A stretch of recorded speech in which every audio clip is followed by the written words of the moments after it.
Namaste to everyone. Today we are going to have the lesson on enculturation. Enculturation is an important subject not only for the student of anthropology, sociology, social work, psychology, and social sciences and humanities. It is important subject matter for almost all the individuals living on the earth. It is a important subject because it tells you the people how you have to bring the children, how to enculturate the children, how to wean the children is an important subject.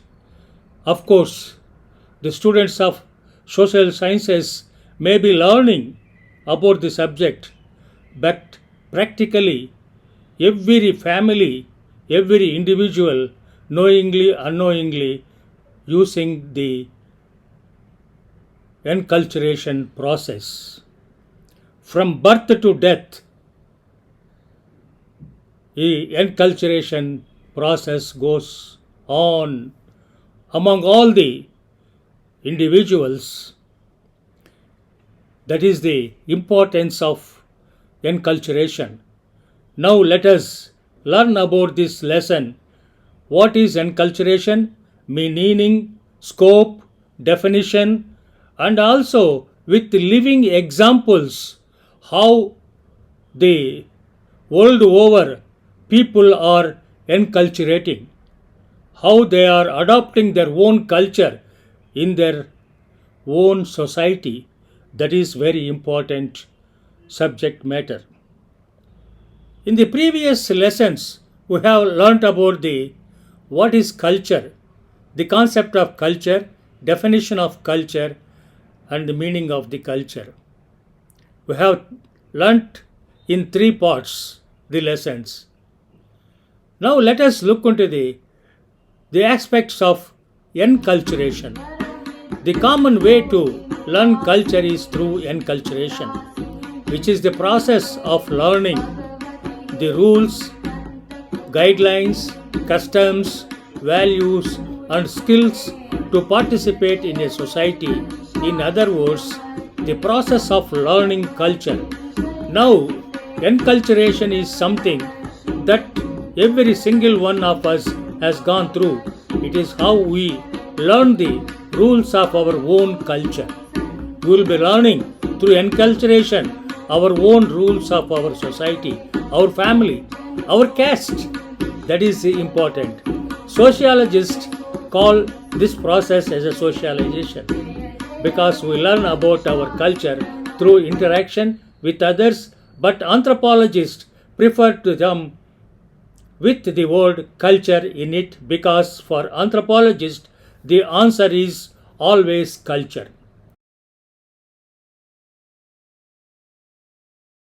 Enculturation begins in infancy.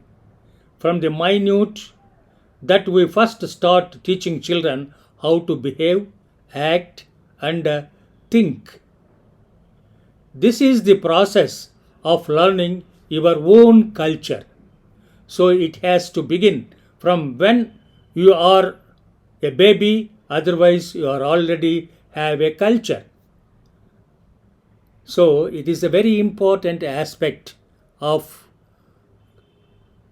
life of a human being to mold themselves as a civilized or cultural individuals. Now let us know who has coined the word enculturation. This term was coined by Professor Herskovits in 1948 and was first used in the realm of cultural anthropology. While studying, he has used the word enculturation. It's an important analysis he has made in his research work. According to Herskovits, enculturation refers to the process through which we learn about the culture we live. Through enculturation, we learn what behaviors, values, language, and morals are acceptable in our society. We learn by observing other members of our society, including our parents, friends, teachers, and mentors. Enculturation provides a means for us to become functional member of our society. So enculturation is a process learned from different peoples or individuals. It is by blood relatives, that is parents, sisters, brothers, grandparents, elders, neighbors, and from friends. We will be learning our own culture, and to be as a member of the particular society, you have to adopt the cultures of our own people. So, knowingly, unknowingly, we will be learning many things through the process of enculturation.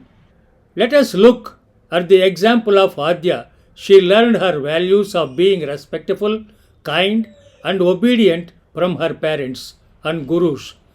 She learned how to dress from her mother and grandparents. She also learned appropriate behavior from observing her family, friends, fellow classmates, and others individuals in her society. Adya is also doing well in school, her home life, and socially, which demonstrates that Adya is a successful member of her society. See Adya how she has grown up as a successful girl from her family, from her birth to present day. Now she is 8 years studying in first standard. So within this short span of 7.5 years, she had learned many things of her own culture from her grandparents, from her parents, friends, relatives, and also from others. That is enculturation. Now she has adopted her own society culture. Now it is easy for her to coexist in her own society and family. That is enculturation.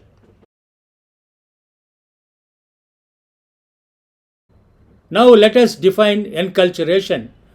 Professor Adams Hobel defines enculturation as both a conscious and unconscious conditioning process whereby man as a child and adult achieves competency in his culture, internalizes his culture, and becomes thoroughly enculturated.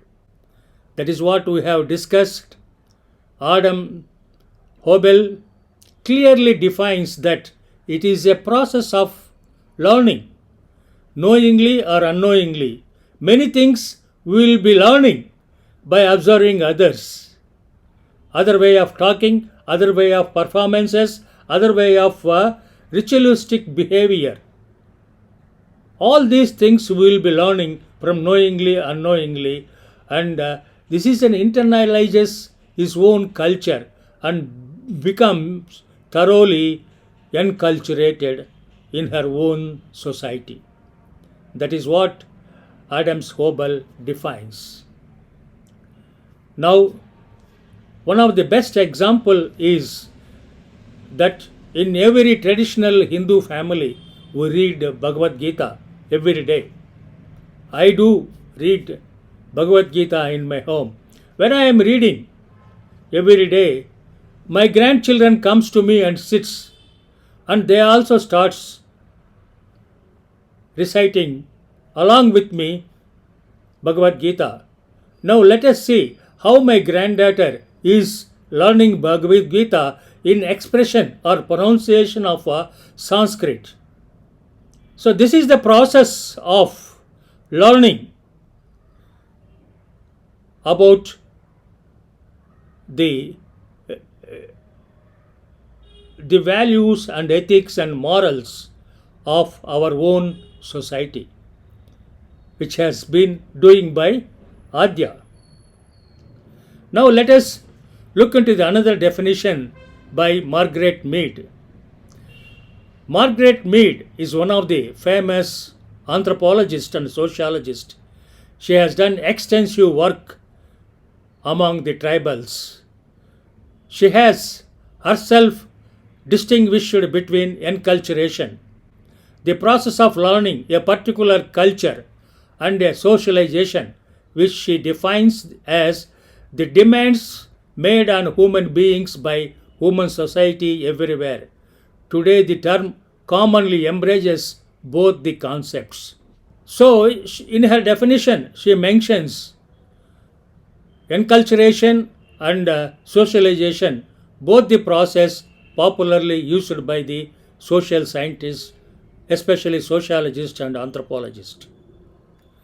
Enculturating yourself, knowingly or unknowingly. Another best example I wanted to tell, while doing religious pujas, we will be using the conch blowing at the time of performance of the puja. Whenever I am using the conch, my grandson also comes and sits with me and uses the blowing of conch. It is a process of learning. He himself comes and takes his own conch and he goes on blowing. See how he is blowing the conch. No, it is a process of enculturation. He himself comes and he is learning his own culture with the grandparents. That is the enculturation. See how he is blowing, how he is learning. So we can say that enculturation is the process by which an individuals learn the traditional content of a culture and assimilates its practices and values. Now I have given Adya and also my grandson examples how they are learning about the own traditional cultures and assimilating themselves in practicing and learning their values. Many times my children, when I am teaching Bhagavad Gita, they reciting, at that time they will ask, what is the meaning of it, what it says. That is the enculturation. Another important example I wanted to give you is fire making by Bushmen of Africa. By friction of wood, they will make the fire. Not only the Bushmen of Africa, but also many tribals in India, they also, even today, they are making with the indigenous method of fire making.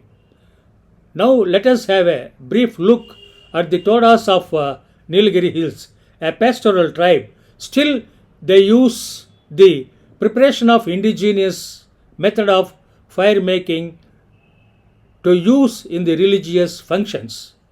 See how with the friction of two wood pieces, how they are making the fire.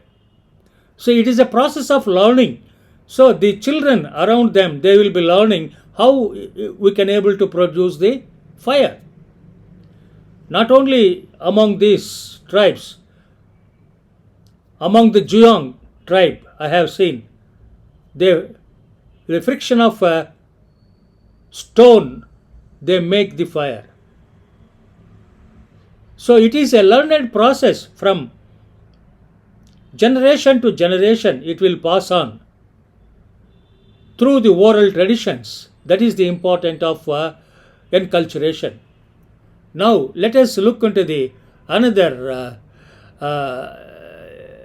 scientist, what he says about enculturation.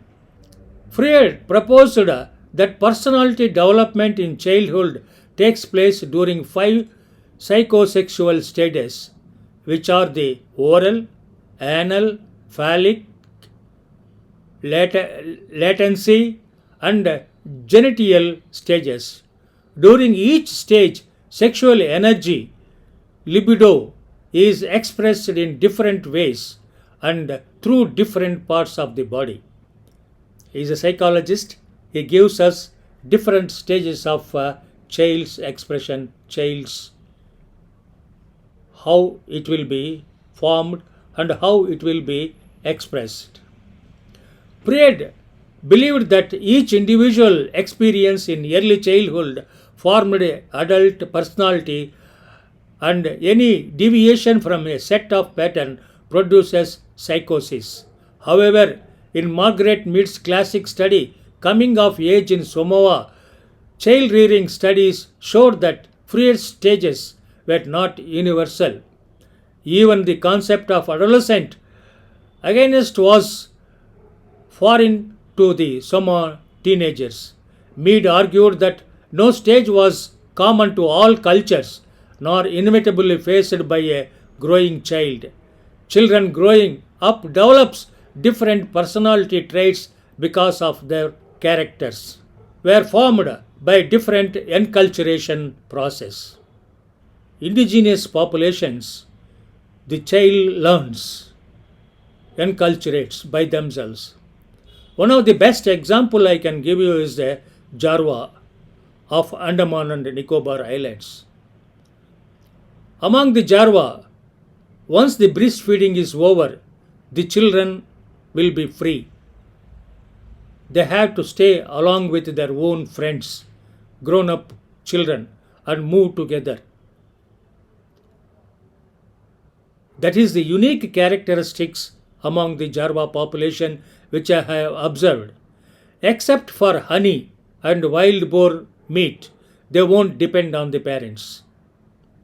They will go food gathering and fetch fruits, roots, and tubers, collect the fish, and they will eat and they will sleep by themselves in the communal hut.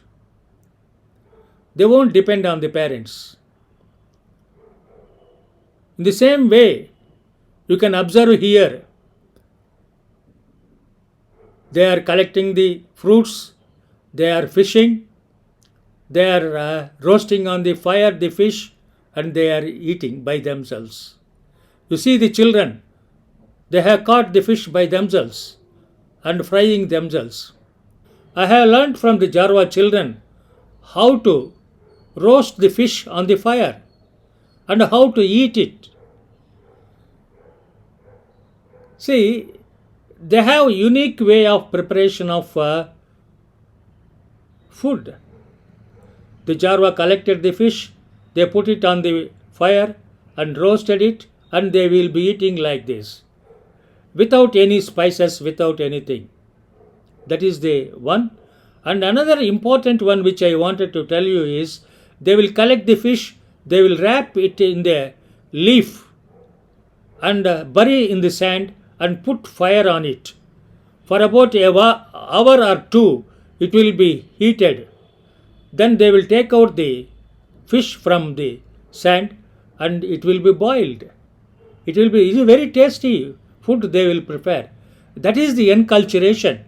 They will be learning their own parents and from the elders. That is unique characteristics. Another important thing which I wanted to tell you is, as the Jarwas are food gatherers and hunters, most of the time the women will be spending their time in the food gathering and fishing and collection of the food resources for the family. So the children of the younger children will be taken care by the elder children. That is the unique characteristics among these people. You can see here how the eldest daughters takes care of the younger children. Sometimes it is uniquely I have observed, when there is no elder children to take care of their younger children, the mother will bury the child up to the neck in the sand.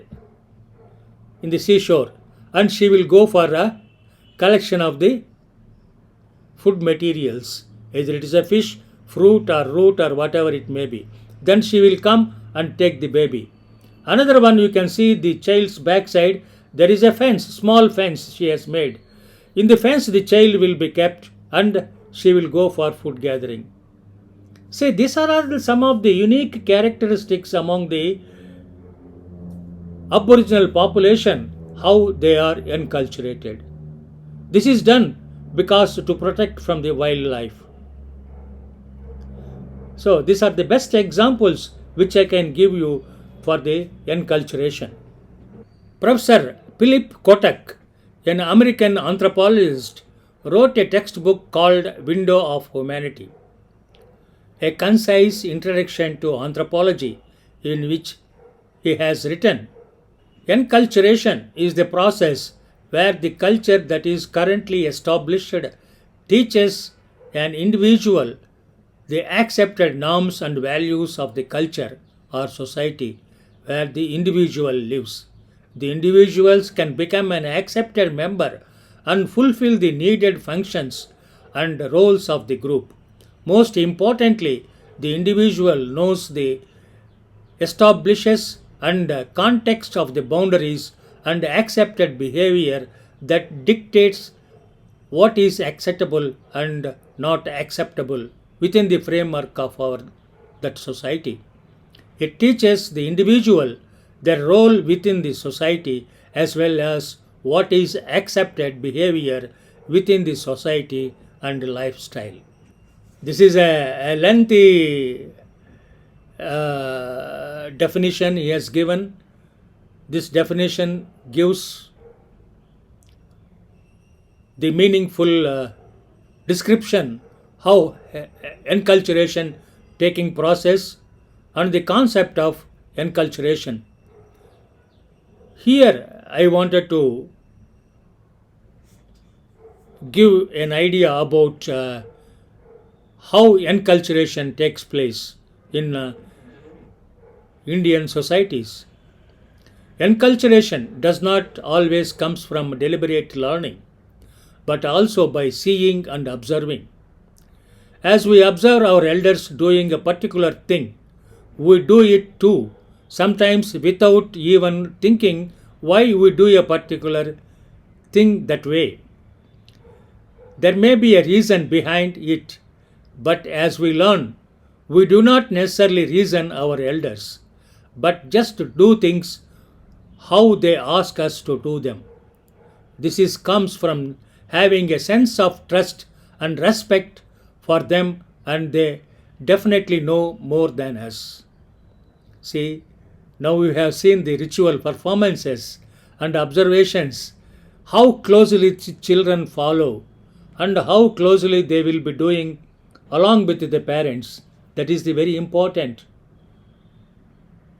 That is what which we wanted to tell you, that whatever you are doing as a parent, as a father and mother, your children will be closely watching. They imitate the thing. They may not be asking a question why you are doing like this, but they will keep in their mind what you are doing, and it will be used by them when it is required. It will be recorded in their mind.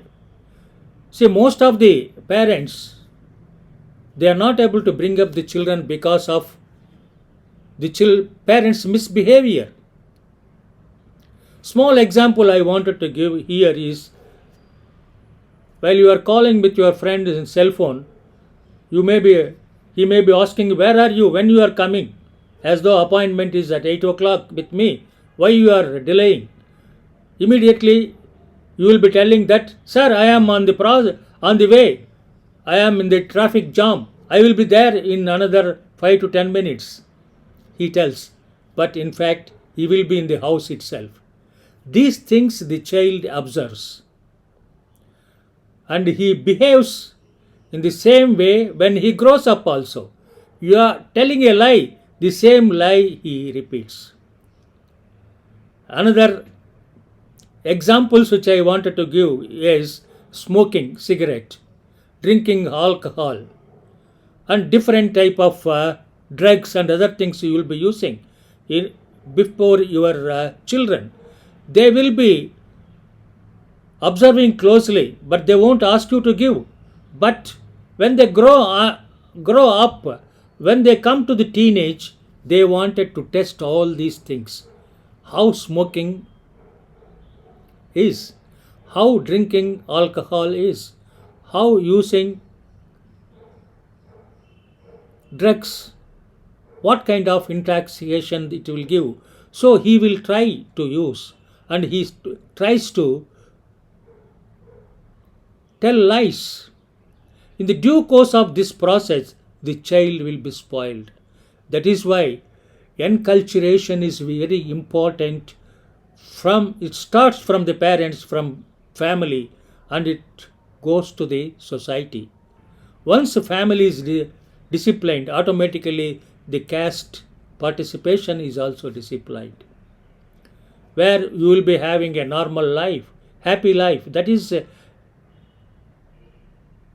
to get that one, enculturation is very important from the birth of a child till the death of a person. So, enculturation, we can say, is the process by which people learn the necessary and the appropriate skills and norms in the context of their culture. The people will be learning about their own culture in their own context of culture. For we have different cultures. For some cultures it is acceptable, some cultures it may not be acceptable. So according to your acceptable culture, you will be learning your things. That is very important. So enculturation is the process by which people learn the necessary and appropriate skills and norms, the context of their own culture. Now let us learn the process of enculturation. Talcott Parsons, a famous sociology professor, spoke of the birth of a new generation of a child as a recurrent barbarian invasion. One reason he said that was because women infants do not possess culture at birth. They have no conception of the world, no language, nor a morality. It is in this sense that Parsons uses the word barbarian in reference to infants. They are uncultured, unsocialized persons. All infants needs to live and cope with the cultural context awaiting him is acquired through the process termed enculturation by the anthropologist and socialization by the sociologist. He has defined enculturation as the process by which individuals acquire the knowledge, skills, attitude, and values that enable them to become functioning members of their societies. See how he has defined. He says that it is a process by which individuals acquire the knowledge, skills, attitudes, and values which enables them to become a functioning member of the society. That is very important. So, I think Tyler's definition we have had in the beginning of the concept of the culture. He defined culture as the complex whole, which includes all the morals, ideas, and other things. So, same way, to have all those things, the child must enculturate from the birth to be a member of their own society. That is enculturation. So, not only the school and other things, there are lots of ways that people can become enculturated including through education, parents, peers, and other social influences like media. Parents naturally want their children to adopt the cultural value and cultural norms of the home cultures so they can be successful individuals in their culture. Therefore, they will use the child training practices that will develop an understanding of those value and norms. The child training practices and related values that parents encourage will change depending on the cultures and their economic system they use. Here I wanted to bring you some of the best examples, the children how they will be learning the extracurricular activities apart from their curriculum, apart from their subjects. You can see here the child learns about Mridangam from the childhood. Apart from his education, his name is Sushant. He is 8 years old. Now he started learning about the tabla and how beautifully he is practicing. In the same way, his sister Sahiti, you see, she is learning piano at the young age of 12 years. She has learned piano. In this way, the children will be adopting their own cultures through their parents and friends and grandparents' influence plays an important role among the Indian families. One of the best example is Didai tribal children in Orissa state. I have seen they have the dormitory which is called as a Gotul. There the male and female children go and stay, learn about the folklore, folk stories, folk songs, and see how they are learning the dances. Along with the elders, they are dancing first generation, second generation, and third generation. You see the children's infants, how they are learning the dance. It's a unique characteristics. That's what which I wanted to tell you is there are different dimensions of learning about our own cultures. Knowingly or unknowingly, consciously, unconsciously, you are learning many things.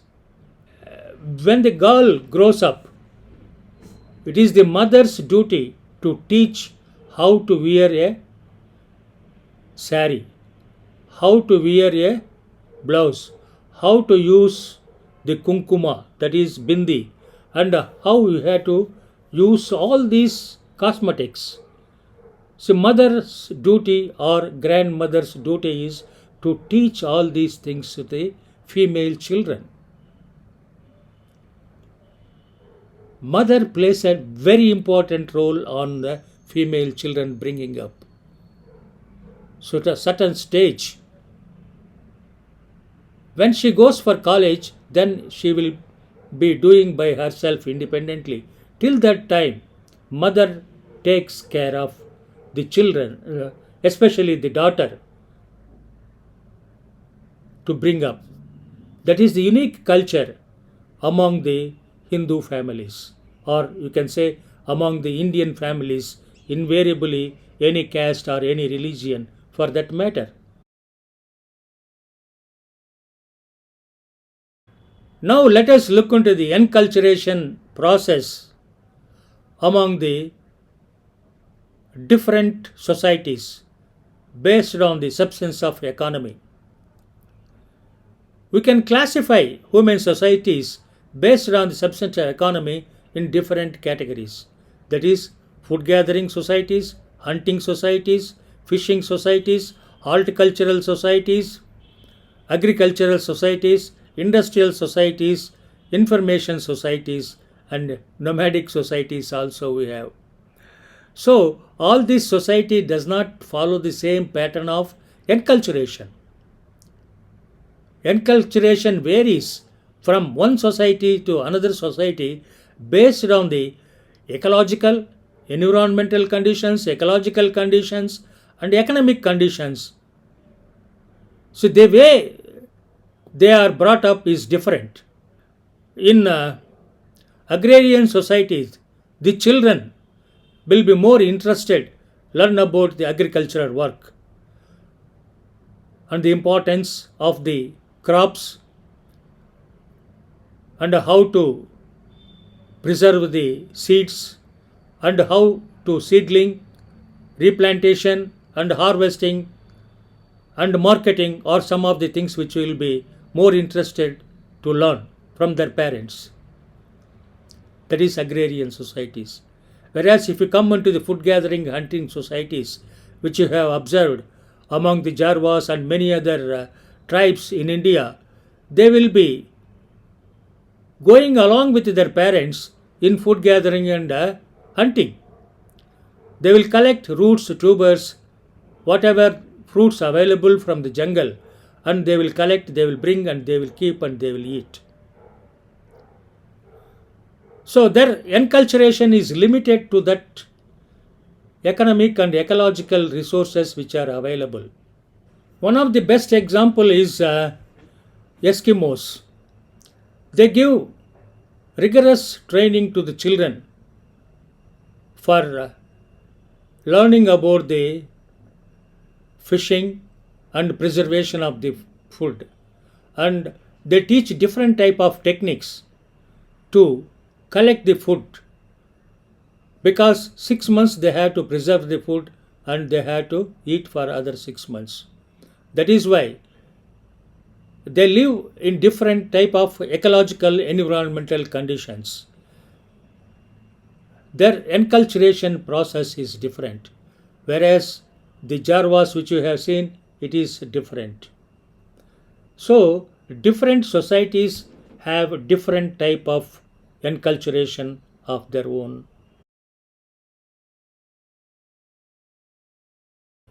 Classification of child care. The first one is Indian parents tend to give individual attention to the child, with the mother primarily responsible for the child's care. However, when both parents are work, the child is likely to be placed in a child care center to be cared by a small team of professionals. It is well known that in among the Indian families, the children are taken care of by the mother or father, or both are working, means they will be sent to the child care centers for taking care of. That is one classification. The second one is child care is by relative or non-relative or both. In most societies, the child is cared by both parents and also by the relatives, where their elders are there or aunts are there, they will take care of the children. Sometimes they will hire a tutor or a nurse or a maid servant to take care of the children. The third classification is child care by parents or another relative or both, which is a very important aspect. The child is taken care of by parents or relatives or both.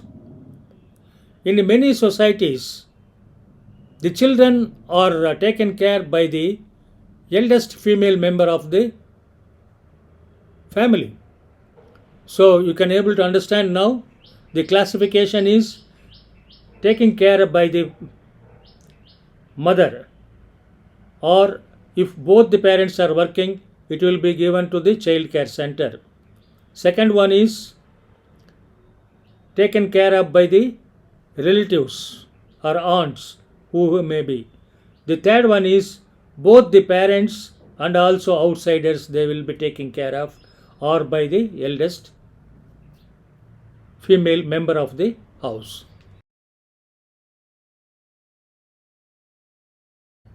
Now let us look into the styles of education. In most societies where the informal and formal practice of education involves master apprenticeship relationship, a different type of preparation develops than that stemming from a classroom lecture system. The master teaches is not simply training his people or apprentice to do this task of question. He is also teaching him to be a good master. Proper master behavior is passed on to the apprentice along with the skills.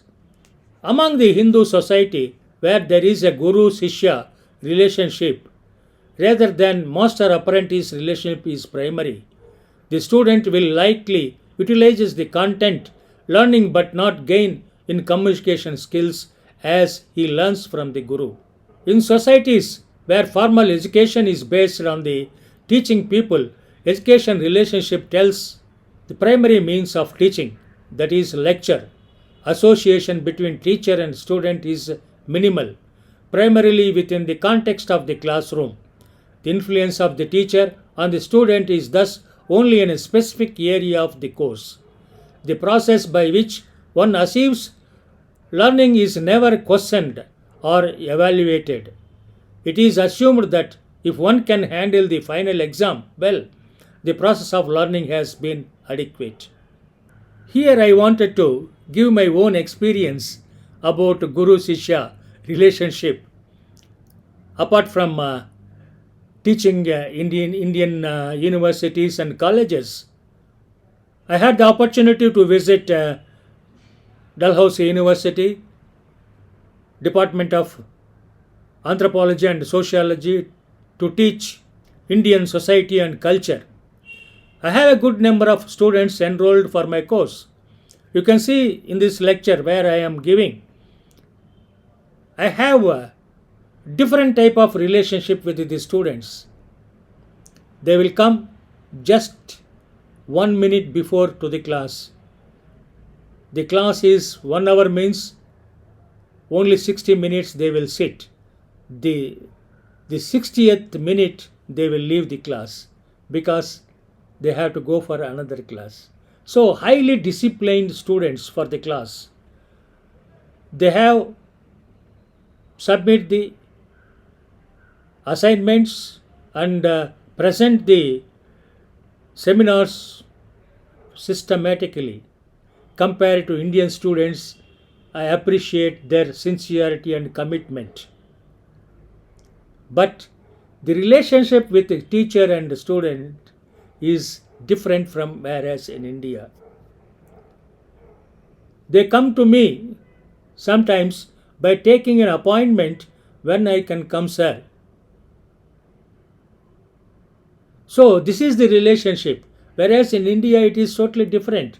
Here is my relationship with them, sharing the knowledge and grading them based on their performance.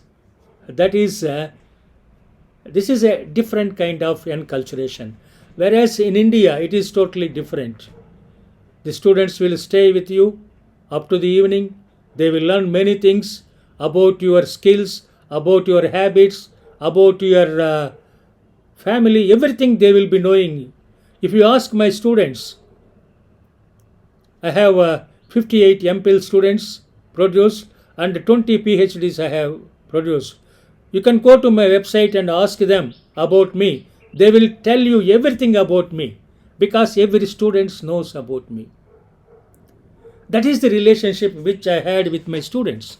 Whereas in Europe, USA, where I had the opportunity to teach there, guide them, but it is a different.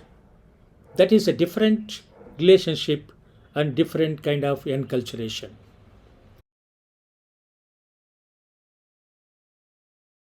Now, let us look into the life cycle and enculturation, which is an important aspect which everyone should know. Every human who fulfills his biological destiny passes through 4 stages or crises in the life cycle, that is, birth, puberty or maturity, marriage or reproduction, and death. Every culture recognizes these major periods in some way. Through some are made more prominent than others. Some cultures handle these experiences calmly and quietly. Others exhibit much anxiety. In the latter case, the cultural emphasis is on the crisis situation. Within each society, therefore, these rituals or rites of passages allow a member properly and effectively move from one condition of life to the next condition. There are pre birth rituals such as baby showers, which prepare society for the new infant's arrival. The newborn is a purificatory ceremony within an 11-day period. In most of the Indian populations, the ceremony is performed to come out of pollution. The shower and purificatory or the rituals are effective means of transition from unborn to state to born state. Now let us look into the what are the characteristics of a culture that encourage creative production. The first of these characteristics would be a level of teaching and economy that would generate sufficient material wealth to make possible the time and opportunity for creating activity, for learning. The important one is, which I have told you in the classification of the society, the technology and the economy plays an important for enculturation. The second characteristic of a is creative society is the process of a communication system that allows for the maximum exchange of ideas and information. Today, in the information technology societies, the diffusion rate is at a faster rate. Any innovation, the technology, it reaches to the people within no time. The children are fast learning. Nowadays, most of our LKG, UKG students also learning the lessons through online, which you can see here how Adya is learning her classroom. Since the last 2 years, because of this virus problem, no school. She is learning from online. She has completed her UKG and first standard online study itself. So information technology plays a very important role. The third character is a societal value system that socially and economically reward creative acts. So each society will be having a different values. The values, ethics and morals, they will be learning from their society based on the values of the society. The fourth one is society with a climate of acceptance will experience high levels of creativity than society that punish creativity economically, socially or criminally.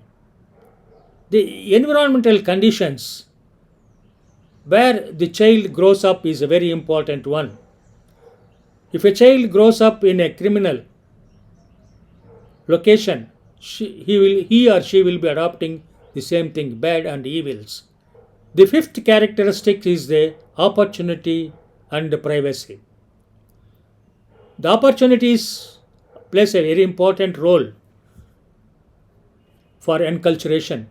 If you have a good opportunity, good institution, good parents, good grandparents, and good culture, people around surround you, you will be having a good enculturation.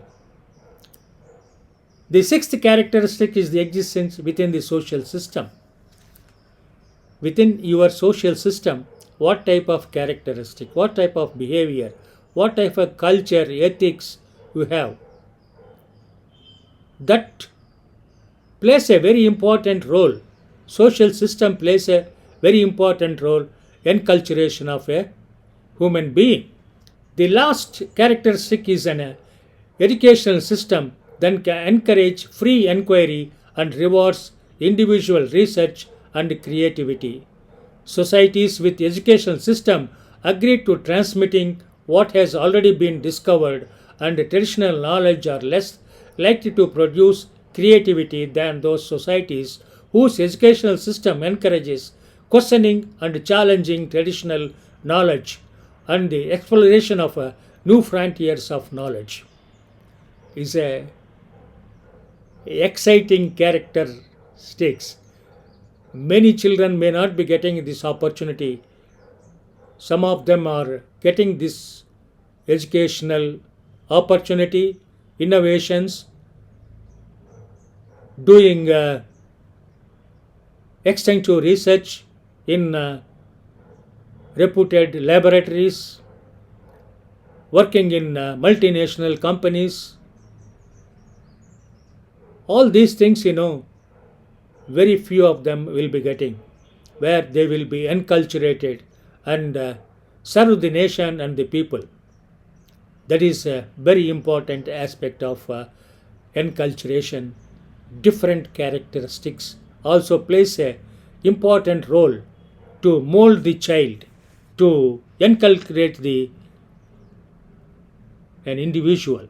So finally, we can say enculturation is an umbrella term that encompasses all the possible ways that people might learn the cultural norms of their heritage culture, that is, the culture they are brought up in. Another similar term is cultural transmission. Also, we can say most of the sociologists will use this term, which refers to any process that transmit cultural norms. Let us summarize the discussion on enculturation.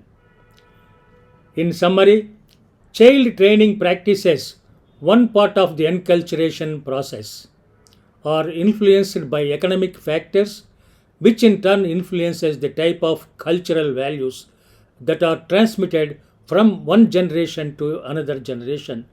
These cultural values can be seen as the cognitive effect of enculturation, and the varying levels of conformity or the behavioral effects on the individual and the people. So, I hope you have enjoyed this lecture. I have given you sufficient my own examples for to understand the enculturation. Next class we will be meeting on acculturation subject. If you like this lesson, please forward the link to your friends for their learning. Thank you very much. Thank you. Thank you.